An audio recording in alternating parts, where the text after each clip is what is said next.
കുറേ ആളുകൾ ജർമ്മനിയിൽ പോയി നഴ്സിംഗ് പഠിക്കും, അല്ലെങ്കിൽ UK പോയി നഴ്സിംഗ് പഠിക്കും, കാനഡയിൽ വന്ന് നഴ്സിംഗ് പഠിക്കും. അങ്ങനെ ഒരു വലിയ നമ്പർ നഴ്സസ് തന്നെയായിരിക്കും 2030 പുറത്തു വരുന്നത്. ആ സമയത്ത് എന്തായിരിക്കും നഴ്സിങ്ങിൻ്റെ സ്കോപ്പ് എന്ന് പറയുന്നത്? നമുക്ക് ബിസിനസ്സിലെ ഒരു തത്വമുണ്ട്, സപ്ലൈ വേഴ്സസ് ഡിമാൻഡ് എന്ന് പറയുന്ന കാര്യം. പേരൻസ് പ്രിഫർ ചെയ്യുന്ന ഒരു കാര്യം എന്ന് പറഞ്ഞാൽ എന്തായിരിക്കും? സയൻസ് ഗ്രൂപ്പ് ആയിരിക്കും. അതിനുള്ള കാരണം എന്തായിരിക്കും? വിദ്യാഭ്യാസത്തിലെ ട്രെൻഡുകളും ജോലിയിലെ ട്രെൻഡുകളും തന്നെയാണ് ഇതിനുള്ള പ്രധാന കാരണമെന്ന് പറയുന്നത്.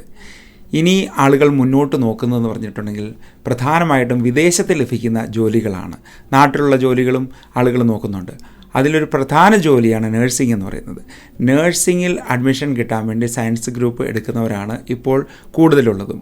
എന്നാൽ നമ്മളൊരു 4-5 വർഷം പിറകോട്ട് നോക്കുകയാണെങ്കിൽ നമുക്ക് കാണാൻ സാധിക്കും, MBBS അഡ്മിഷൻ കിട്ടുന്നതിന് വേണ്ടി സയൻസ് ഗ്രൂപ്പ് എടുക്കുന്നുണ്ടായിരുന്നു. പിന്നെ നമുക്ക് എഞ്ചിനീയറിംഗ് അഡ്മിഷന് വേണ്ടി നമ്മൾ മറ്റ് ഗ്രൂപ്പുകളൊക്കെ പ്രിഫർ ചെയ്യുന്നുണ്ടായിരുന്നു. ഇപ്പോൾ എഞ്ചിനീയറിങ്ങിൻ്റെ ട്രെൻഡ് മാറിപ്പോയിരിക്കുകയാണ്. കാരണം ഒത്തിരി പേര് ബിടെക് കഴിഞ്ഞ് നാട്ടിൽ നിൽക്കുന്നുണ്ട്. അത് കാരണം തന്നെയാണ് ഈ സയൻസ് ഗ്രൂപ്പിന് വീണ്ടും പിടിവലി വന്നിരിക്കുന്നത്. നമുക്കൊന്ന് പിന്നോട്ട് തിരിഞ്ഞു നോക്കാം. ഞാൻ 2010 മുതൽ 2016 വരെ ഡൽഹിയിൽ ഒരു IELTS സ്ഥാപനം നടത്തി വരികയായിരുന്നു. ആ സമയത്ത് നേഴ്സുമാരൊന്നും പുറത്തോട്ട് അധികം പോകുന്നൊന്നുമില്ലായിരുന്നു. കുറച്ച് പേര് IELTS പഠിക്കാൻ പോയിരുന്നുണ്ടായിരുന്നു. അവരൊക്കെ പഠിച്ച് ഗ്രാമറും പിന്നെ മറ്റ് മൊഡ്യൂൾസൊക്കെ ക്ലിയർ ചെയ്ത് ഇപ്പോഴൊക്കെയാണ് മറ്റ് സ്ഥലങ്ങളിലേക്ക് പോയിരിക്കുന്നത്. ആ സമയത്ത് ഡൽഹിയിലൊക്കെ ജോലി കിട്ടാനും ബുദ്ധിമുട്ടായിരുന്നു.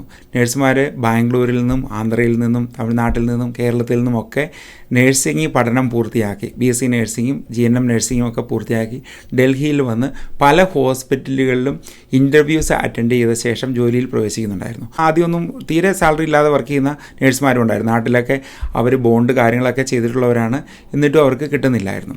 പിന്നെ ആകെയുള്ളൊരു ആശ്രയം എന്ന് പറഞ്ഞിട്ടുണ്ടെങ്കിൽ ഡൽഹിയിൽ ധാരാളം റിക്രൂട്ട്മെൻറ്റുകൾ നടക്കുന്നുണ്ടായിരുന്നു. നമുക്ക് ധാരാളം എന്ന് പറയാൻ പറ്റത്തില്ല. സൗദി, കുവൈറ്റ് ഈ 2 രാജ്യങ്ങളിൽ നിന്നുള്ള റിക്രൂട്ട്മെൻറ്റ് നടക്കുന്നുണ്ടായിരുന്നു. ഭാരിച്ച ചിലവുമായിരുന്നു പോകാൻ വേണ്ടിയുള്ളത്. അങ്ങനെ കുറച്ച് പേരൊക്കെ പുറത്തോട്ട് പോയിട്ടുണ്ട്. വിദേശ റിക്രൂട്ട്മെൻറ്റുകൾ നമ്മൾ നോക്കിക്കഴിയുമ്പോഴേക്കും നമുക്ക് കാണാൻ സാധിക്കുമെന്ന് പറഞ്ഞിട്ടുണ്ടെങ്കിൽ 2005 വരെ അമേരിക്കയിലേക്കും അയർലൻഡിലേക്കും UK ഒക്കെ ആളുകൾ നേഴ്സിംഗ് പഠിച്ച് പോയിട്ടുണ്ടായിരുന്നു. ആ ഒരു ട്രെൻഡാണ് ഈ 2010 ഗ്രാജുവേറ്റ്സ് ആയിട്ട് വന്ന ആ നേഴ്സുമാരുടെ ഒരു തള്ളിക്കയറ്റത്തിന് കാരണമായത്. കാരണം എന്ന് പറഞ്ഞിട്ടുണ്ടെങ്കിൽ ഈ 2005 സമയത്ത് അമേരിക്കയിലോട്ട് ധാരാളം ആളുകൾ പോയി, അല്ലെങ്കിൽ UK പോയി. അത് ഇവർക്കൊരു പ്രചോദനമായി. ഈവൻ BCom കഴിഞ്ഞിട്ടുള്ള ആളുകൾ പോലും നേഴ്സിംഗ് പഠിക്കാൻ വേണ്ടി ബാംഗ്ലൂരിന് വണ്ടി കയറി. അവിടെ പോയി ധാരാളം നഴ്സിംഗ് സ്കൂളുകളുണ്ടായിരുന്നു. നാട്ടിലും പഠിച്ചിട്ടുള്ളവരും ഇവരൊക്കെ 2010 കഴിഞ്ഞപ്പോഴത്തേനും പാസ്സായിട്ട് അവർ ജോലിക്കായിട്ട് വണ്ടി കയറി ഡൽഹിക്കും ബോംബെക്കും മറ്റ് മെട്രോ നഗരങ്ങളിലേക്കും പോയി. അവിടെയൊക്കെ ചെന്ന് കഴിയുമ്പോഴുള്ള ഒരു സംഭവം എന്ന് പറഞ്ഞിട്ടുണ്ടെങ്കിൽ അവിടെ ജോലിക്ക് ബുദ്ധിമുട്ടായി വന്നു. ഡൽഹിയിൽ ഉള്ള നേഴ്സുമാർ ചെയ്തുകൊണ്ടിരുന്നൊരു കാര്യം എന്ന് പറഞ്ഞിട്ടുണ്ടെങ്കിൽ അവരുടെ പഠനം അവർ മുന്നോട്ട് തുടർന്നു എന്നുള്ളതാണ്. കാരണം മറ്റൊന്നുമല്ല, ഗവൺമെൻറ് ടെസ്റ്റുകൾ എഴുതാൻ വേണ്ടി അവർ വീണ്ടും പഠിച്ചുകൊണ്ടേയിരുന്നു. ഞാൻ കൂടുതൽ സമയവും മെയിൽ നഴ്സസിൻ്റെ കൂടെയായിരുന്നു ഞാൻ താമസിച്ചുകൊണ്ടിരുന്നത്. അപ്പോൾ IELTS സ്റ്റുഡൻസ് ആയിട്ടുള്ളവരുമായിട്ട് ധാരാളമായിട്ട് ആളുകളുമായിട്ട് പരിചയമുണ്ടായിരുന്നു എൻ്റെ ബാച്ചിലേഴ്സ് ലൈഫിലൊക്കെ. ആ സമയത്തൊക്കെ എന്ന് പറഞ്ഞിട്ടുണ്ടെങ്കിൽ ഇവരുടെയൊക്കെ ഇരുന്ന് പഠിക്കുന്നത് കാണാറുണ്ടായിരുന്നു. ഗവൺമെൻറ് എക്സാമിനേഷൻസ് പ്രിപ്പയർ ചെയ്തുകൊണ്ടിരിക്കുക, എവിടെയൊക്കെ ടെസ്റ്റ് വന്നിട്ടുണ്ടോ അവരൊക്കെ അതിന് പോയി എഴുതിക്കൊണ്ടിരുന്നു. അങ്ങനെ അവരുടെ നഴ്സിംഗ് നോളജ് അപ്ഡേറ്റ് ചെയ്തുകൊണ്ടിരുന്നു. വീണ്ടും ഹോസ്പിറ്റലിലുള്ള ക്ലാസ്സുകൾ കാര്യങ്ങളൊക്കെ ഉള്ളതുകൊണ്ട് അവരുടെ നോളജ് കൂടുതലായിട്ട് അപ്ഡേറ്റ് ചെയ്യപ്പെട്ടുകൊണ്ടേയിരുന്നു. 2012-16 കാലഘട്ടത്തിലാണ് കാനഡ റിക്രൂട്ട്മെൻറ്റിനെ പറ്റി, പ്രത്യേകിച്ചും നേരിട്ട് PR കാനഡയിലേക്ക് എത്താനുള്ള വഴികളെപ്പറ്റി ആളുകൾ കൂടുതലായിട്ടും അറിഞ്ഞു തുടങ്ങിയത്. ആ സമയത്ത് ജോലിയില്ലാതെ മറ്റൊരു രാജ്യത്ത് പോകുക എന്നതിനെപ്പറ്റി സങ്കല്പിക്കാൻ കഴിയുന്ന ഒരു കാര്യമായിരുന്നില്ല. പ്രത്യേകിച്ചും കാനഡയിലോട്ടൊക്കെ PR നേരിട്ട് പോവുകയാണ്. അപ്പോഴേ ആൾക്കാർ ചോദിച്ചു തുടങ്ങും, ജോലിയില്ലാതെ എങ്ങനെ അങ്ങോട്ട് പോകുന്നത്? എന്നാൽ ഇപ്പോൾ നമുക്കറിയാം PR മഹാത്മ്യം എന്താണെന്നുള്ളത്. PR മൂല്യം ഏകദേശം 10 മടങ്ങ് വർദ്ധിച്ചിരിക്കുകയാണ് ഇപ്പോൾ. ആ സമയത്ത് ഏകദേശം 20,000 നേഴ്സുമാരോളം ഈ കാനഡയിലെ വിവിധ പ്രൊവിൻസുകളിലേക്ക് അവർ നേരിട്ട് PR ഫാമിലിയോടൊപ്പം പോവുകയുണ്ടായി. എന്നാൽ ഇപ്പോഴത്തെ സാഹചര്യം വെച്ച് നോക്കുകയാണെങ്കിൽ നേഴ്സസിന് നേരിട്ട് PR വരാൻ നല്ല ബുദ്ധിമുട്ട് തന്നെയാണ്. പിന്നെ കുറച്ച് റിക്രൂട്ട്മെൻറ്റൊക്കെ ഓരോ പ്രൊവിൻസുകൾ ഇപ്പോൾ നടത്തുന്നുണ്ട്. അതുവഴി PNB ആളുകളിലൂടെ വരുന്നുണ്ട്. അല്ലെങ്കിൽ കെയററൊക്കെ ആയിട്ട് ഇവിടെ വന്ന ശേഷം കുറേ കാലം കഴിഞ്ഞിട്ട് അവർക്ക് നേഴ്സിങ്ങിലോട്ട് കടക്കാൻ സാധിക്കുന്നുണ്ട്. അങ്ങനെ PR കടക്കാൻ സാധിക്കുന്നുണ്ട്. പിന്നെയുള്ളൊരു ചാൻസ് എന്ന് പറഞ്ഞിട്ടുണ്ടെങ്കിൽ സ്റ്റുഡൻസ് ആയിട്ട് ഇവിടെ വന്നിട്ടുള്ള നേഴ്സുമാർ അവർ പഠിച്ച് മുന്നോട്ട് ഒരു കോഴ്സുകളൊക്കെ ചെയ്ത ശേഷം അതോടൊപ്പം തന്നെ നേഴ്സിങ്ങിൻ്റെ എക്സാമിനേഷൻ കാര്യങ്ങളും രജിസ്ട്രേഷനൊക്കെ ക്ലിയർ ചെയ്ത് നേഴ്സുമാരാവുന്നുണ്ട്. 2006 ശേഷം ഓസ്ട്രേലിയ, UK, അയർലൻഡ് ഈ രാജ്യങ്ങളിലോട്ടൊക്കെ പോക്ക് വളരെ ബുദ്ധിമുട്ട് പിടിച്ചൊരു കാര്യം തന്നെയായിരുന്നു. പ്രധാന കാര്യമെന്ന് പറയുന്നത് IELTS സ്കോർ തന്നെയായിരുന്നു. IELTS score LSRW, listening, speaking, reading, writing, ഈ 4 മൊഡ്യൂളിലും 7 വെച്ച് വേണമായിരുന്നു. അത് സാധാരണ നേഴ്സുമാരെ സംബന്ധിച്ച് പെട്ടെന്ന് ക്രാക്ക് ചെയ്യാൻ പറ്റുന്ന ഒരു സ്കോർ ആയിരുന്നില്ല. കാരണം ഒന്നുകിൽ റൈറ്റിംഗ് പോകും, അല്ലെങ്കിൽ റീഡിങ് പോകും, ഇങ്ങനെ പല സമയത്തായിട്ട് 6, 7, 8 തവണ IELTS എഴുതുന്ന ആളുകളുണ്ടായിരുന്നു. ധാരാളം പണവും അതിനുവേണ്ടി മുടക്കുന്നുണ്ടായിരുന്നു. നമുക്കറിയാം, ഈ ജോലിയുടെ തിരക്കെന്ന് പറഞ്ഞു കഴിഞ്ഞിട്ടുണ്ടെങ്കിൽ നമ്മുടെ നാട്ടിലെ വർക്ക് അറ്റ്മോസ്ഫിയർ, നാട്ടിൽ ഇന്ത്യയിൽ എന്ന് പറയുമ്പോഴത്തേനും അധികം ഓഫൊന്നും അവർക്ക് കിട്ടില്ല. നൈറ്റ് ഡ്യൂട്ടി ഉണ്ട്, പിന്നെ മോർണിംഗ് മുതൽ ഈവനിങ് വരെ ഫാമിലിയുടെ കാര്യങ്ങൾ, എല്ലാ കാര്യങ്ങളും ഓടിപ്പോണമായിരുന്നു. അതൊക്കെ വെച്ച് പഠനം എന്ന് പറയുന്ന കാര്യം അത്ര പോസിബിൾ ആയിരുന്നില്ല. എങ്കിലും ഇവരൊക്കെ പഠിച്ചുകൊണ്ടേയിരുന്നു. പ്രത്യേകിച്ചും ഗവൺമെൻറ് എക്സാംസിന് വേണ്ടിയും കുറേ പേരെങ്കിലും IELTS പഠനത്തിന് വേണ്ടി ഈ ജോലിയുടെ തിരക്കുകളൊക്കെ കഴിഞ്ഞ് ഞങ്ങളുടെ ഇൻസ്റ്റിറ്റ്യൂട്ടിലൊക്കെ വരുന്നുണ്ടായിരുന്നു. അവിടെ ഇപ്പോൾ അവരൊക്കെ മറ്റ് രാജ്യങ്ങളാണ്. ആ സമയത്തൊന്നും അത്ര പെട്ടെന്ന് ക്രാക്ക് ചെയ്ത് പോകാൻ സാധിക്കില്ലായിരുന്നു. എന്നാൽ നമുക്ക് കാണാൻ സാധിക്കുന്നത് 2018 ശേഷം UK ധാരാളം റിക്രൂട്ട്മെൻറ്റ് ആരംഭിച്ചു. കാരണം അവിടെ ഹെൽത്ത് കെയർ വർക്കേഴ്സ് ഷോർട്ടേജ് ഉണ്ടായി. പ്രത്യേകിച്ചും ബ്രെക്സിറ്റിന് ശേഷം യൂറോപ്യൻ യൂണിയൻ രാജ്യങ്ങളിൽ നിന്ന് ആളുകൾ അങ്ങോട്ട് ജോലിക്ക് വരുന്നതിൽ പല റെസ്ട്രിക്ഷൻസും ഉണ്ടായി. ധാരാളം ആളുകളെ അവർക്ക് പുറം രാജ്യങ്ങളിൽ നിന്ന് റിക്രൂട്ട് ചെയ്യേണ്ട ഒരു സാഹചര്യം, പ്രത്യേകിച്ചും NHS ട്രസ്റ്റിന് ഇതിന് മുൻകൈ എടുക്കേണ്ടതായിട്ട് വന്നു. ആ സമയത്ത് OET ടെസ്റ്റും പ്രാബല്യത്തിൽ വന്നു. OET സ്കോർ അപ്രൂവ് ആയി തുടങ്ങി. പിന്നെ IELTSൻ്റെ 7 ബാൻഡ് എന്നുള്ളത് 6.5 കുറച്ചു. അങ്ങനെ വന്നപ്പോഴേക്കും നമ്മുടെ മിടുക്കരായിട്ടുള്ള നേഴ്സുമാർ അവർ നേരത്തെ തന്നെ പഠനം ആരംഭിച്ചിട്ടുണ്ടായിരുന്നു. അവർ പ്രത്യേകിച്ചും IELTS പഠനം കുറേയെങ്കിലും നാൾ പഠിച്ചിട്ടുണ്ട്, ഗ്രാമർ പഠിച്ചിട്ടുണ്ട്, റൈറ്റിംഗ് ചെയ്തിട്ടുണ്ട്, കുറേ പേരൊക്കെ എഴുതി മടുത്തിട്ടുണ്ട്. ഇവരൊക്കെ വീണ്ടും എഴുതി തുടങ്ങി. അങ്ങനെ പെട്ടെന്നൊരു 2 വർഷം കൊണ്ട് തന്നെ ഡൽഹിയിൽ നിന്നൊക്കെ ഏകദേശം ഒരു 80% മലയാളി നേഴ്സുമാരും വിദേശ രാജ്യങ്ങളിലേക്ക് പോയി. എൻ്റെ കൂട്ടുകാരൊക്കെ ഇപ്പോൾ UK അവർ ജോലി ചെയ്തുകൊണ്ടിരിക്കുന്നത്. ഞങ്ങളുടെ ഫാമിലി ഫ്രണ്ട്സ് ആയിട്ടുള്ള ധാരാളം ആളുകളുണ്ട്. അവരൊക്കെ UK ഇപ്പോൾ നന്നായിട്ട് ജോലി ചെയ്തുകൊണ്ടിരിക്കുകയാണ്. അവർ നേരിട്ട് എക്സാം എഴുതി പോയിട്ടുള്ളവരുണ്ട്. പിന്നെ അല്ലാതെ അവർ കെയറർ വിസയിൽ അങ്ങോട്ട് പോയ ശേഷം നേഴ്സുമാരായിട്ട് പിന്നീട് 1 വർഷം കഴിഞ്ഞ് അവർക്ക് രജിസ്ട്രേഷൻ കിട്ടുന്ന സംവിധാനങ്ങളും അവിടെയുണ്ട്. അപ്പോൾ അങ്ങനെയൊക്കെ ആളുകൾ മുന്നോട്ട് പോയിക്കൊണ്ടിരിക്കുകയാണ്. പിന്നെ കാനഡയിലേക്ക് അധികം വന്നില്ല.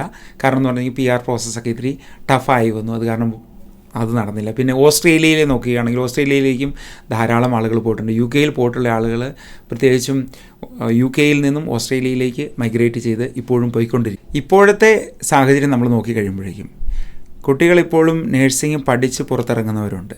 അതായത് അവർ ഗവൺമെൻറ് കോളേജുകളിലും ബാംഗ്ലൂരൊക്കെ കുറച്ച് പേരേ ഉള്ളൂ ഇപ്പോൾ പഠിച്ചിട്ടുള്ളൂ. കാര്യം മറ്റൊന്നുമല്ല, ഇടയ്ക്ക് ട്രെൻഡ് അങ്ങ് പോയായിരുന്നു. ആർക്കും ഇത് വേണ്ട, നഴ്സിങ്ങിന് പോയിട്ടൊന്നും കാര്യമില്ല, കമ്പ്യൂട്ടർ സയൻസ് പഠിച്ചോ അല്ലെങ്കിൽ IT പഠിച്ചോ പിന്നെ എഞ്ചിനീയറിംഗ് അല്ലെങ്കിൽ MBBS, നഴ്സിംഗ് കുറച്ചിൽ പിടിച്ച പരിപാടിയാണ്, അങ്ങനെയൊക്കെ ഉള്ളൊരു കോൺസെപ്റ്റൊക്കെ നമ്മുടെ ഇടയിലുണ്ടായിരുന്നു.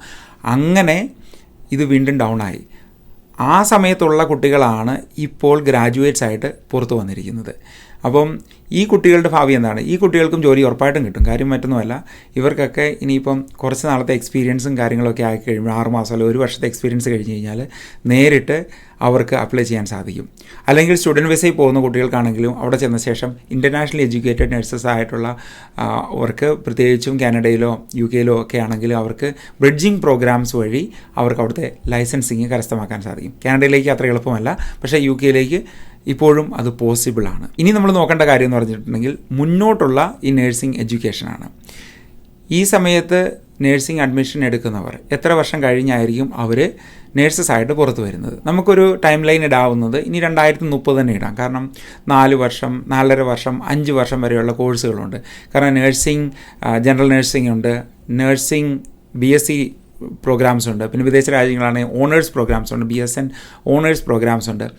ഇതൊക്കെ നമ്മൾ കണക്കിലെടുത്ത് കഴിയുമ്പോഴേക്കും നാട്ടിലുള്ള കുട്ടികൾ ഇനി ഈ സയൻസ് ഗ്രൂപ്പൊക്കെ കഴിഞ്ഞ ശേഷം അവർ കുറേ അധികം ആളുകൾ നാട്ടിൽ തന്നെ അഡ്മിഷൻ എടുക്കും. അതായത് ബാംഗ്ലൂർ, ആന്ധ്ര, തമിഴ്നാട്, നമ്മുടെ നാട്ടിലുള്ള ഗവൺമെൻറ് കോളേജുകൾ, പ്രൈവറ്റ് കോളേജുകൾ, അവിടെയെല്ലാം നേഴ്സിംഗ് അഡ്മിഷൻ എടുക്കും. അതിനുശേഷം 4-5 വർഷം കഴിയുമ്പോൾ അവർ ഗ്രാജുവേറ്റ്സ് ആയിട്ട് പുറത്തു വരും. അതോടൊപ്പം തന്നെ മറ്റൊരു കാറ്റഗറി ഉണ്ട്.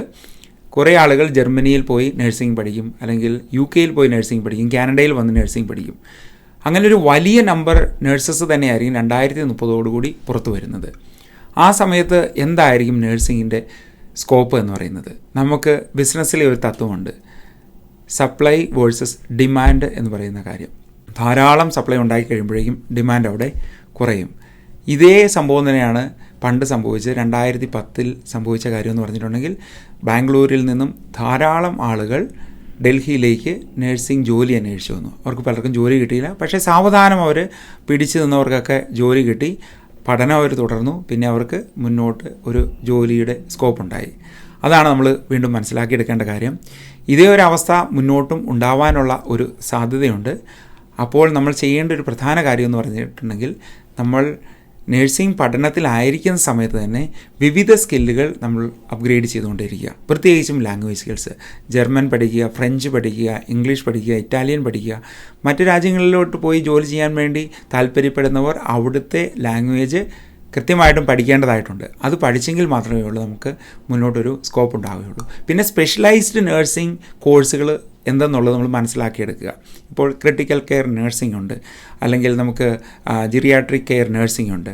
പിന്നെ പ്രത്യേകിച്ചും വരുന്ന ഒത്തിരി മേഖലകളുണ്ട്. അപ്പോൾ അതിനെപ്പറ്റിയൊക്കെ ഡീറ്റെയിൽ ആയിട്ട് പറയണമെന്നുണ്ടെങ്കിൽ എനിക്ക് പല കാര്യങ്ങളും ഓർക്കേണ്ടതായിട്ടുണ്ട്. ഞാനിതൊക്കെ സംബന്ധിച്ച് ഒരു ബുക്ക് ഇപ്പോൾ പ്രിപ്പയർ ചെയ്തു വരുന്നുകൊണ്ടിരിക്കുകയാണ്. പ്രത്യേകിച്ചും വിദേശ രാജ്യങ്ങളിൽ പഠനത്തിനായിട്ട് പോകുന്നവർക്ക്, പിന്നെ നാട്ടിൽ പഠിക്കുന്നവർക്ക് ഒരു കരിയർ ഗൈഡൻസിന് വേണ്ടിയുള്ള കാര്യങ്ങളൊക്കെ അടങ്ങുന്ന ഒരു ബുക്ക് പ്രിപ്പയർ ചെയ്തുകൊണ്ടിരിക്കുകയാണ്. അത് പൂർത്തീകരിച്ച ശേഷം നിങ്ങളെ അറിയിക്കുന്നതായിരിക്കും. എൻ്റെ ഈ ബുക്കും പിന്നെ ഹാർഡ് കോപ്പിയും ആണ് പ്ലാൻ ചെയ്യുന്നത്. ഈ +2 സയൻസ് ഗ്രൂപ്പിന് വേണ്ടി നമ്മൾ അധികം പിടിവലി കൂട്ടേണ്ട ഒരു ആവശ്യമില്ല. കാര്യം നമ്മൾ ഏത് ഗ്രൂപ്പ് എടുത്താലും, നമ്മൾ വിദേശ രാജ്യങ്ങളിലാണ് നഴ്സിംഗ് പഠിക്കാൻ പോകുന്നതെങ്കിൽ അവിടെ ചെന്ന ശേഷം ഹെൽത്ത് ഫൗണ്ടേഷൻ എന്ന് പറയുന്ന ഒരു കോഴ്സ് എടുത്തിട്ടുണ്ടെങ്കിൽ നിങ്ങളുടെ +2 ഗ്രൂപ്പുകൾ വ്യത്യാസം ഉണ്ടെങ്കിലും അതൊക്കെ മെയിൻറ്റെയിൻ ചെയ്ത് നമുക്ക് നഴ്സിംഗ് അഡ്മിഷൻ ലഭിക്കും. അങ്ങനൊരു സംവിധാനമുണ്ട്. മറ്റൊരു കാര്യമെന്ന് പറഞ്ഞാൽ, ഇപ്പോൾ കാനഡയിലൊക്കെ ബിടെക്കൊക്കെ കഴിഞ്ഞ് വന്നിട്ടുള്ള ആളുകൾ പോലും നഴ്സിങ്ങിലോട്ട് തിരിയുന്നുണ്ട്. അവരൊക്കെ ചെയ്യുന്നൊരു കാര്യം എന്ന് പറഞ്ഞിട്ടുണ്ടെങ്കിൽ, നമുക്ക് അവർക്ക് ക്രെഡിറ്റ് കോഴ്സുകൾ എടുക്കാം. ഓരോ പ്രത്യേക സബ്ജക്റ്റുകളിൽ ക്രെഡിറ്റ് കോഴ്സുകൾ ഇവിടുത്തെ സ്കൂളുകളിൽ നിന്ന് തന്നെ എടുക്കാം. അല്ലെങ്കിൽ ഇവിടെയുള്ള കോളേജുകൾ ഹെൽത്ത് ഫൗണ്ടേഷൻ പ്രോഗ്രാംസ് ഓഫർ ചെയ്യുന്നുണ്ട്. അത് ഒരു വർഷം പഠിച്ചു കഴിഞ്ഞാൽ നമുക്ക് ഈ നഴ്സിംഗ് അഡ്മിഷനിലോട്ടൊക്കെ പോകാൻ സാധിക്കും. അല്ലാതെ നമ്മളിപ്പോൾ നാട്ടിൽ തന്നെ ഇപ്പോൾ തന്നെ സയൻസ് കിട്ടിയില്ലെങ്കിൽ എല്ലാം പ്രശ്നമാകുമെന്ന് പറഞ്ഞ് കുട്ടികളെ നമ്മൾ ബുദ്ധിമുട്ടിപ്പിക്കേണ്ട കാര്യമില്ല. അതിനുള്ള മുന്നോട്ടുള്ള സ്കോപ്പുകളും കാര്യങ്ങളും ഉണ്ട്. അത് നിങ്ങൾക്ക് അറിയാൻ വേണ്ടി ഞാൻ ജസ്റ്റ് പറഞ്ഞതേ ഉള്ളൂ. നഴ്സിംഗ് എന്ന് പറയുന്നത് ഒരു ഹ്യൂമൻ ജോബാണ്. പെട്ടെന്ന് റീപ്ലേസ് ചെയ്യാൻ സാധിക്കില്ലാത്തൊരു ജോബാണ്. പ്രത്യേകിച്ചും നമുക്കറിയാം, IT-യിലെ പല പ്രൊഫഷൻസും ഇപ്പോൾ AI റീപ്ലേസ് ചെയ്തുകൊണ്ടിരിക്കുകയാണ്. എന്നാൽ മനുഷ്യരുടെ കാര്യങ്ങൾ നോക്കുന്ന മനുഷ്യ സംബന്ധമായ ജോലികൾക്ക് തീർച്ചയായിട്ടും മുന്നോട്ടും സ്കോപ്പ് ഉണ്ടാവും. പിന്നെ ഞാൻ കുറെ വീഡിയോസ് ഒക്കെ ചെയ്തിട്ടുണ്ട് കരിയർ സംബന്ധിച്ച്. അതൊക്കെ നിങ്ങളൊന്ന് നോക്കുക. പ്രത്യേകിച്ചും ഈ സമയത്ത് അഡ്മിഷന് വേണ്ടി ആളുകൾ നോക്കുന്ന ഒരു സമയമാണല്ലോ. അപ്പോൾ നിങ്ങൾക്ക് എന്തെങ്കിലും കൂടുതൽ ഗൈഡൻസ് ആവശ്യമുണ്ടെങ്കിൽ തീർച്ചയായിട്ടും ഞങ്ങൾക്ക് ഇമെയിൽ അയക്കുക. ഞങ്ങളുടെ നാട്ടിൽ നിന്നുള്ള സർവീസ് ഉണ്ട്. അതോടൊപ്പം തന്നെ കാനഡയിലെ സ്കാർബ്രോ, ടൊറന്റോയിൽ നിന്നുള്ള സർവീസുകളുണ്ട്. പിന്നെ എല്ലാ ആഴ്ചയിലും കാനഡ അപ്ഡേറ്റ്സ് എന്ന് പറയുന്ന ഒരു ന്യൂസ് എല്ലാ ഞായറാഴ്ചയും ഉണ്ട്. അത് കാണുക. പിന്നെ നമുക്ക് എല്ലാ വെള്ളിയാഴ്ചകളിലും എല്ലാ കമന്റുകൾക്കും മറുപടി നൽകുന്ന ഒരു ലൈവ് സെഷൻ ഉണ്ട്. അതിലും നിങ്ങൾ പങ്കുചേരുക. എല്ലാവർക്കും വിജയാശംസകൾ. Thanks for watching. ബൈ.